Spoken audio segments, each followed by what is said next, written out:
মিলাদুন নবী। আমার সাথে সবাই বলেন, বলেন মিলাদ অর্থ জন্ম, মিলাদুন নবী অর্থ মুহাম্মদ সাল্লাল্লাহু আলাইহি সাল্লামের জন্ম। এবার আমি বলি, আপনারা জবাব দেন। মিলাদ অর্থ কি? মিলাদুন নবী অর্থ কি? 4 নাম্বার কথা, নবীর জন্মবার কবে, কিবারে জন্ম নিয়েছেন? মুসনাদে আহমদ হাদিসের কিতাব 4 নম্বর খণ্ড 172 নম্বর পৃষ্ঠা। হাদিসের বর্ণনাকারী সাহাবী আব্দুল্লাহ ইবনে আব্বাস রাদিয়াল্লাহু তাআলা আনহুমা, তিনি বলেন, আন আব্দুল্লাহ ইবনে আব্বাস রাদিয়াল্লাহু তাআলা আনহুমা ওয়ালিদা রাসূলুল্লাহ সাল্লাল্লাহু আলাইহি ওয়াসাল্লাম ইয়াউমাল ইসনাইন। আব্দুল্লাহ ইবনে আব্বাস বলেন, আল্লাহর নবী সোমবারে জন্মগ্রহণ করেছেন। কিবারে? তাহলে মিলাদুন নবী অর্থ মুহাম্মদ সাল্লাল্লাহু আলাইহি সাল্লামের জন্ম। কিবারে জন্ম? সোমবার। 5 নাম্বার আলোচনা, নবীর জন্ম তারিখ কবে। এই ব্যাপারে আল বিদায়া ওয়ান নিহায়া একটা কিতাব আছে। এই কিতাবের মধ্যে আল্লামা মুহাম্মদ ইবনে কাসির রহমতুল্লাহি আলাইহি লিখেছেন, নবীর জন্মদিনের ব্যাপারে 60টি অভিমত পাওয়া যায়। কয়টি? 1 নম্বর, কেউ কেউ বলেছেন নবীর জন্ম রবিউল আউয়ালের 2 তারিখে। 2 নাম্বার, কেউ বলেছেন নবীর জন্ম রবিউল আউয়াল মাসের 8 তারিখে। 3 নাম্বার, কেউ বলেছেন নবীর জন্ম রবিউল আউয়াল মাসের 10 তারিখে। 4, কেউ বলেছেন নবীর জন্ম রবিউল আউয়াল মাসের 12 তারিখে। 5, কেউ বলেছেন নবীর জন্ম রবিউল আউয়াল মাসের 17 তারিখে। 6, কেউ বলেছেন নবীর জন্ম রবিউল আউয়াল মাসের 8 দিন বাকি থাকতে। 7, কেউ বলেছেন নবীর জন্ম রমজান মাসের 12 তারিখে, 12ই রমজান। এই 7টা অভিমত পাওয়া যায়। প্রত্যেকে তাদের অভিমতের পিছনে দলিল, যুক্তি, প্রমাণ উপস্থাপন করছে। ইবনে কাসির রহমতুল্লাহি আলাইহি এই 7টা অভিমতের মধ্যে উনি আবার প্রমাণের আলোকে 4টা অভিমতকে খণ্ডন করে 3টা অভিমত তার কিতাবে আলোচনা করছেন। বলেন তো, 7টার মধ্যে 4টা অভিমত বাদ দিলে থাকে কয়টা? 3টা। 2, 8, 12। বলেন কত? 2, 8, 12। 2 তারিখে নবীর জন্ম। এই ব্যাপারে বর্ণনাটি এমন, ওয়ালিদা রাসূলুল্লাহ সাল্লাল্লাহু আলাইহি ওয়াসাল্লাম ইয়াউমাল ইসনাইনি লিলাইলাতাইনি খালাতা মিন শাহরি রবিউল আউয়াল। আল্লাহ রসুলের জন্ম রবিউল আউয়াল মাসের 2 তারিখে। এই বর্ণনা যারা করেছে এর মধ্যে এক ব্যক্তির নাম ওয়াকিদি। ওয়াকিদি এই বর্ণনার সূত্রে আছে, তার নাম ওয়াকিদি। সূত্র কারে কয়? কেউ আপনি এই কথা কই শুনছেন? কয় উত্তর পাড়ার আব্দুর রহিমের কাছে। আব্দুর রহিমে কই শুনছে? কয় দক্ষিণ পাড়ার আব্দুল করিমের কাছে। এটারে কয় সূত্র। এটারে কি কয়? তুমি যে কথাটা বললা, কথার সূত্র কি? এই সূত্রর আরবি হলো সনদ। বলেন সূত্র আরবি কি? তো সনদ এটা মুখস্থ রাখার দরকার নাই, সূত্র মুখস্থ রাখেন। যিনি বলেছেন রবিউল আউয়ালের 2 তারিখে নবীর জন্ম, এই সূত্রে একজনের নাম আছে ওয়াকিদি। এখন এই ওয়াকিদি বর্ণনা করেছেন নবীর জন্ম রবিউল আউয়াল মাসের 2 তারিখে। ওয়াকিদির ব্যাপারে ইবনে হাজার আসকালানি রহমতুল্লাহি আলাইহি লিখেছেন, মাতরুকুন মাআসিআতি ইলমিহি, তার প্রচুর এলেম থাকা সত্ত্বেও ইতিহাস হাদিস বর্ণনার ক্ষেত্রে তার বর্ণনা গ্রহণযোগ্য না। সূত্রে ওয়াকিদি থাকলে সেই বর্ণনা নেওয়া যাবে না, সেটা গ্রহণ করা যাবে না। তার অনেক এলেম, কিন্তু সে কথাবার্তা উল্টাপাল্টা বলতো। এই জন্য 2 রবিউল আউয়াল নবীর জন্ম, এই সূত্রে যেহেতু ওয়াকিদি নামে লোকটা আছে, তাই এই বর্ণনাটি গ্রহণযোগ্য না, এটি পরিত্যাজ্য বর্ণনা। তাহলে 2 তারিখ যদি বাদ যায়, রইল আর কয়টা? 2টা, 8 এবং 12। 8 তারিখে নবীর জন্ম যারা বলে, ইমামুল মাগাজি মুহাম্মদ ইবনে ইসহাক রহমতুল্লাহি আলাইহি বলেন, কানা মাউলিদুহু সাল্লাল্লাহু আলাইহি ওয়াসাল্লাম আমাল ফিল। মুহাম্মদ ইবনে ইসহাক বলেন, আল্লাহর নবীর জন্ম হস্তি বাহিনী যেই বছর কাবার উপর হামলা চালায়, ওই বছর আল্লাহর নবীর জন্ম। হাতি বাহিনী যেই বছর কাবায় হামলা চালায়, হাতি বাহিনীর পরিচয় কোরআনে আছে। আলাম তারা কাইফা ফাআলা রাব্বুকা বিআসহাবিল ফিল, আছে না? এই যে হাতি বাহিনী কাবার উপর হামলা চালিয়েছে, এই হাতি বাহিনী হামলা চালানোর পর আল্লাহ জানেন যে তাদেরকে ধ্বংস করেছিলেন, একদল পাখি পাঠাইছিলেন আল্লাহ। কি নাম? না, আবাবিল নামে কোনো পাখি নাই। আমি বলাইছি এই কারণে যাতে ভুলটা ভাঙে আপনাদের। পাখির নাম কি? ছোটবেলা থেকে শুনছেন আবাবিল, আজকে থেকে ভুলে যান। পাখির নাম আবাবিল কথাটি সঠিক না। আবাবিল এই শব্দটি ইব্বিলুনের বহুবচন। ইব্বিলুন এক বচন, বহুবচন আবাবিল। এর অর্থ ঝাঁকে ঝাঁকে। আল্লাহ যেই পাখিগুলা পাঠাইছে তারা ঝাঁকে ঝাঁকে আসছে। কোথায় ঝাঁকে ঝাঁকে আর নাম বানায় ফেলছেন আবাবিল। বলেন সবাই, আবাবিল পাখির নাম না অর্থ ঝাঁকে ঝাঁকে বানাই দিছে আবাবিল? অনেক সংস্থার নামও আবাবিল। এই সংস্থা আমি জিগে এটার নাম রাখছেন কি লেগা? ওই যে এই পাখি ধ্বংস করছে, কাবার যারা হামলা করতে আসছে তাদেরকে ধ্বংস করছেন। কইলাম আপনার কি কইছে এটা পাখির নাম? আল্লাহ বলছেন ওয়ারসালা আলাইহিম তায়রা, আল্লাহ তাদের উপর পাখি পাঠাইছে আবাবিল, ঝাঁকে ঝাঁকে। আল্লাহ তাদের উপর পাখি পাঠাইছে ঝাঁকে ঝাঁকে, নাম দিয়ে দিয়েছেন আবাবিল। মানে কে যে দিয়ে দিছে বাস প্রসিদ্ধ হয়ে গেছে। তাহলে মনে রাখবেন, যাক একটা গোয়া আর একটা শিখে ফেলছি। তাহলে আবাবিল কিসের নাম না? পাখির নাম না। বলেন পাখিরা ঝাঁকে ঝাঁকে আসছে। বলেন পাখিরা কিভাবে আসছে? তাহলে আবাবিল অর্থ কি? হ্যাঁ বলেন সবাই, আবাবিল অর্থ কি? আরে এতদিন যারা ভুল বলতেন এরাও বলেন আবাবিল অর্থ কি? মাথায় এই নিয়ত রাখেন না, হুজুর আমনের ডামনে কোন, আমরা আগে জিরে জানছি এটাই কম। এই নিয়ত থাকলে উঠে যান, কারণ আমনের বয়ান শুনে লাভ হবে না। বয়ান মানেই হলো এখানে আমার ভুল ধরা হবে, আমার ভুল সংশোধন হবে। ভুল যদি থাকে আমার ভুল সংশোধন করে আমি সঠিকটা শিখে এরপর আমল করব ইনশাআল্লাহ। আসলে এই মানসিকতা নিয়ে বসছেন নি? তাহলে শেষে দেখেন কি কি আসতেছে, কত বিষয় আসবে ইনশাআল্লাহ। হ্যাঁ, তো হস্তি বাহিনী কাবার উপর হামলা চালাইছে যেই বছর, ওই বছর আল্লাহর নবীর জন্ম। হাতি বাহিনী কাবার উপর হামলা চালানোর জন্য আসছে যেদিন, এর 50 দিন পর আল্লাহর নবীর জন্ম হয়। সুবহানাল্লাহ। তাহলে হাতি বাহিনী কাবায় হামলা চালানোর কয়দিন পর নবীর জন্ম? এখন আমরা তারিখ খুঁজবো, কাবার উপর হামলা চালাইছে কয় তারিখে, তাইলে নবীর জন্মটা বের করা সহজ। মুহররম মাসের 13 দিন বাকি থাকতে হস্তি বাহিনী কাবার উপর হামলা চালায়। কোন মাসের কতদিন বাকি থাকতে? তাহলে মুহররমের 13 দিন পাওয়া গেলাম। মুহররমের পরের মাসের নাম কি?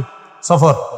সফরের 29 দিন যদি নেন তাহলে 29 আর হলো মুহররমের 13, 29 আর 13 কত হয়? 42। 42 থেকে 50 হইতে আরো কয়দিন লাগে? সফর মাসের পরের মাসের নাম কি? রবিউল আউয়াল। এখন রবিউল আউয়ালের 8 দিন নেন, কত হয়? 50। তাহলে 50 দিন পর রসুলের জন্ম, মানে 8ই রবিউল আউয়াল নবীর জন্ম। তাহলে কাবার উপর হস্তি বাহিনী যে বছর হামলা চালায় এর 50 দিন পর নবীর জন্ম। আর এই 50 দিন পর হিসাব করলে যেই তারিখটা বের হয় সেটা হলো 8ই রবিউল আউয়াল। কত? 12 তারিখেরটা বলতেছি। এখন আমার সাথে বলেন, বলেন বিদগ্ধ, বিচক্ষণ, গবেষক, অভিজ্ঞ আলেমদের নিকট 8 তারিখটি বিশুদ্ধ, 12 তারিখটি প্রসিদ্ধ। ওটা বাংলা শিখলাম দুইটা। 8 তারিখটি বিশুদ্ধ, 12 তারিখটি প্রসিদ্ধ। হ্যাঁ, এই তো 12 তারিখ রসুলের জন্ম। এই বর্ণনাটা কিভাবে? এই বর্ণনাটাও শুনেন, পুরা বর্ণনা আমরা শুনবো। সূত্র একটু আগে মনে আছে না? সূত্র কারে কয়? আমার থেকে তিনি, তার থেকে তিনি।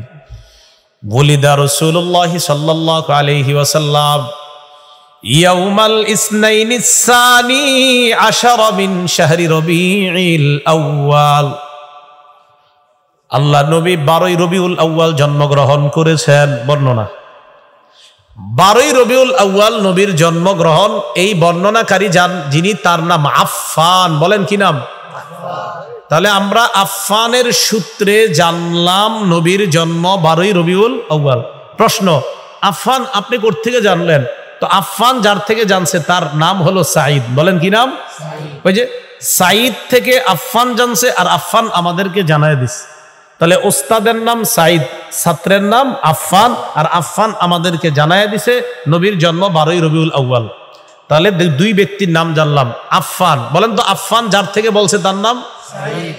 এখন দেখেন এই আফফান তিনিও একজন গ্রহণযোগ্য ব্যক্তি হাদিসের ক্ষেত্রে। বুখারী মুসলিমে তাদের হাদিস গ্রহণযোগ্য। আবার সাঈদ যিনি, তার বর্ণনাও বুখারী মুসলিমের শর্ত অনুযায়ী তাদের হাদিসও গ্রহণযোগ্য। তাহলে এই দুই ব্যক্তি সূত্রে থাকার পরেও এই হাদিসটি কেন শুধু প্রসিদ্ধ হবে, বিশুদ্ধ কেন না? গ্রহণযোগ্য দুজন। আফফানও গ্রহণযোগ্য এই সূত্রে যেই দুইজন, আবার ওস্তাদ সাইদও কি গ্রহণযোগ্য। তো বর্ণনা কেন গ্রহণযোগ্য না, মন দিয়ে শুনেন। ওস্তাদ সাইদ যিনি, তার মৃত্যু হয়েছে 110 হিজরিতে, আর ছাত্র আফফান যিনি, তার জন্ম হয়েছে 134 হিজরিতে। দেখি কি বুঝছেন? ওস্তাদের মরণ হয়েছে 110 হিজরিতে, ওস্তাদ মারা যাওয়ার 24 বছর পর আফফান তার জন্ম। তো এরা ছাত্র ওস্তাদ কেমনে হয়? বুঝা গেল মাঝখানে একটু বিচ্ছিন্ন কিছু ঘটে গেছে, মাঝখানে অন্য কেউ আছে। এই বিচ্ছিন্নতার আরবি হলো ইনকিতা, আর ইনকিতার বাংলা হলো বিচ্ছিন্নতা। আর ইনকিতা বা বিচ্ছিন্নতা যেই সূত্রে আসে, এই হাদিসকে বলা হয় হাদিসে মুনকাতি, আর দলিল হিসাবে হাদিসে মুনকাতি গ্রহণযোগ্য না। আর বাংলা বুঝে ঠিক করেন, আরবিটা বুঝুন লাগতো না। সাইদার আফফান ছাত্র ওস্তাদের মাঝে গ্যাপ কয় বছরের? 24। ওস্তাদ মারা যাওয়ার 24 বছর পর ছাত্রের জন্ম। তো ওনারা ছাত্র ওস্তাদ কেমনে হয়? বোঝা গেছে মাঝখান দিয়ে কেউ কোনো কারণে এটার মাঝে একটা গন্ডগোল গড়ে দিয়েছে, কিন্তু তারা দুজন গ্রহণযোগ্য ব্যক্তি, কিন্তু মাঝে কিছু একটা ঘটছে। এই ঘটার কারণে এই বর্ণনা, এটা তাদের কারণে না, ওই ঘটনা ঘটার কারণে বর্ণনাটি গ্রহণযোগ্য না। যদিও 12ই রবিউল আউয়াল প্রসিদ্ধ এবং অনেক আলেমদের কাছে এটাও গ্রহণযোগ্য অভিমত। যাই হোক, এটা একটা ইখতিলাফ। কেউ বলেন 8, কেউ বলেন 12, মানে 7টার মধ্যে তাহলে 2টা মূলত স্থান পায়, 8 এবং 12। 8 তারিখটা বিশুদ্ধ, আর 12 তারিখটা অনেক আলেমদের কাছে প্রসিদ্ধ। কথা মনে থাকবে? কিন্তু এটা ঝগড়ার বিষয় না। কেউ বললে বলবেন ভাই এটা মতভেদ পূর্ণ, কেউ বলবেন 7টা অভিমত আছে, এর মধ্যে 2টা টিকছে, 8 এবং 12। এখন মূল গুরুত্বপূর্ণ আলোচনা, 6 নম্বর আলোচনা আমাদের।